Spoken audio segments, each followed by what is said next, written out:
Good morning. This is Philip Koerper. This is the Philip Koerper Show. I thought I'd do a special bonus episode today.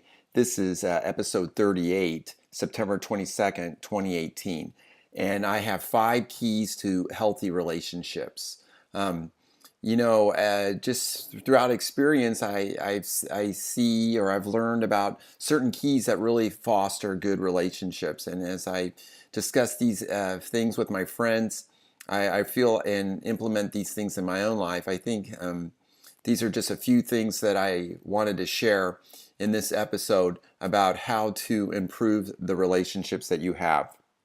And so there's 5 things I'm going to talk about. The first thing I want to talk about is loving yourself.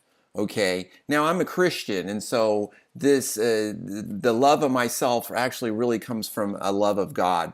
A scripture in Matthew 22. Verse 36, Master, which is the great commandment in the law? And Jesus said unto him, Thou shalt love the Lord thy God with all thy heart, and with all thy soul, and with all thy mind. This is the first and great commandment.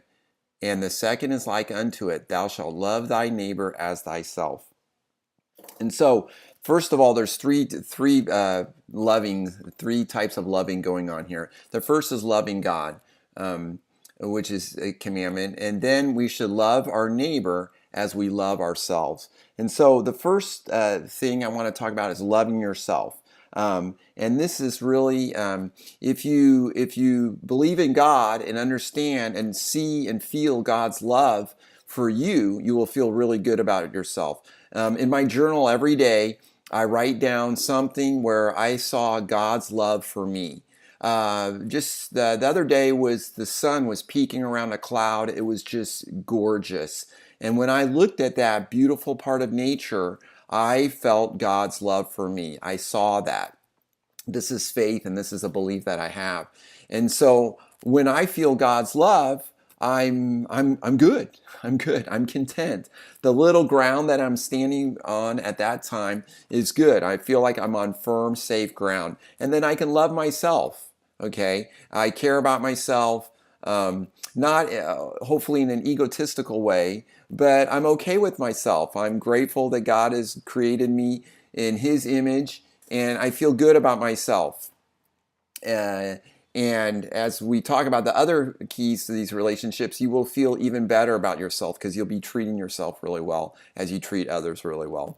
So loving yourself and self-soothing. Self-soothing is one of the greatest gifts, as Jennifer Finlayson 5 says, to give other people, okay? To be self-soothing, to not have all these needs and wants. We all have friends who can just suck us dry. I mean, they're constantly in need for either our attention or our service or other things. This can be very tiring and hard on us, where these people feel like they're just kind of sucking the life out of us.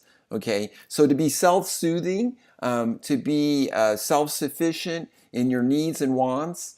How can you be this way? Well, God is giving you these things. So if you feel God's love and He's giving you all that love, then you have that love in your heart. You have it. You've got it. And no one can take that away from you. What other people think of you is none of your business. Okay? So your own happiness is not going to come from other people. You cannot make other people happy. Only they can make themselves happy. And so I'm throwing a lot of paint out on the wall there. But this first principle is very important. And all the other keys to these relationships really stems from loving yourself, being kind to yourself, treating yourself well, living up to these ideals. For me as a Christian, these are ideals from God, and trying to live my life how God wants me to live. He knows me better than I know myself. And so if I can just keep God happy, then I'm happy. And if I'm happy, then I've got this love and kindness inside of me, and then I can share that. It's just going to ooze out, and I can share that with others. Okay? It's not that I'm always trying to need or want something for someone else to get them to do what I want to do, to control them, to bully them. No, those things bring great sadness to me and to others. And so this self-soothing idea of loving yourself, and having something inside your heart and your mind that you can share with others, this kind of goodness. So that's number one, loving yourself. And then number two is kindness. I want to read a quote about kindness or charity by Marvin J. Ashton. He was a member of the Quorum of the 12 Apostles in my faith, which is the church that I go to. Is with the Church of Jesus Christ of Latter-day Saints. He said, perhaps the greatest charity or kindness comes when we are kind to each other, when we don't judge or categorize someone else, when we simply give each other the benefit of the doubt or remain quiet. Charity is accepting someone's differences, weaknesses, and shortcomings, having patience with someone else who has let us down, or resisting the impulse to become offended when someone doesn't handle something the way we might have hoped. Charity is refusing to take advantage of another's weaknesses and being willing to forgive someone who has hurt us. Charity is expecting the best of each other. So this is like someone who cuts you off when you're in a rush to someone and you're giving someone else the benefit of the doubt. This is kindness. This is charity. And so this is great. So if we've got this love for ourselves, which is coming from a love of God, and we're sharing this with other people, we can be kind. We all know people that we really look up to, and they are kind, even in the most strenuous circumstances. Some of my really good friends, I've seen them really stressed out, and they still are kind. They refuse to get petty. Okay, they don't gossip. They don't speak ill of other people. They talk about ideas, not people, other people. These are super kind people. We all have friends who are like this, and I think we really look up to them. Of course, I look up to Jesus Christ, who's such a great model and example of kindness. So be kind, okay? And so 3, be curious. Curious with other people. I love this concept. This is just be fascinated by other people. Are you talking about yourself all the time, or are you trying to get to know other people? Constantly curious. I heard these one therapists were talking about in a marriage. Ask your spouse, is there something today that you want to share with me that I don't know about you? So constantly being curious, constantly learning about other people, okay? People want to be noticed. It's kind of like we're walking around with signs like, I am important. People want to feel important. People want to be noticed. It's just be curious. I've noticed this on social media, okay? So do you know what the key is? If you want to, in social media, if you want to reach out, if you want to help be kind and touch other people and maybe give them a smile or a cheer in this day, all you have to do is look at their posts and like their posts and comment on their post. I noticed on Strava, that's a running app that I like to use. What I did is I built some virtual friends I work down in Pikeville, Kentucky, and down here, I like them on Strava and they like my posts. And so now, yes, I'm showing interest in them and then they show some interest in me, but that's really how it works. Okay, but of course I was trying to just truly be curious and interested in them without just expecting something in return. But when you do reach out, things do come back. And I have a belief in God that He's watching everything and that He's a fair God. Ultimately, maybe not in this life, but in all eternity, God is fair. And so in this life, in this short life on earth, it's not going to probably look fair to us. Some people are born with handicaps. Some people undergo, I met a lady years ago and I was wheeling her into the operating room for her 3rd cancer surgery. This was the 3rd totally different type of cancer that she had. This lady was in her 50s, and in the little bit of time that I got to visit with her before putting her to sleep, I mean, she touched my heart. she was golden and going through incredible challenges, but doing it with a smile and with incredible courage and bravery. Very touched by her. So being curious, and and one other thing I wanted to mention, just in relationships, we change over time. People are married for decades and decades, and I think sometimes we assume that we're just not even changing, that we're fixed. But we do. We change over time. We're constantly changing. So constantly getting to know other people, listening to them, trying to understand what they're going through, and showing interest in them. It's just a really wonderful, good feeling to show interest and be curious with others. And then number 4 is accept them. So when you're curious and you find out about other people, don't judge them, but accept them. Now you don't have to support them if they're going off the rails and going down rabbit holes and things like that. But there's sometimes it's really smart for us to we don't have to render our judgment on everything. We can let Christ be the judge. Okay, we don't have to judge everyone. We can give them benefits of the doubt. We don't have to encourage them to go down paths that are probably harmful to them.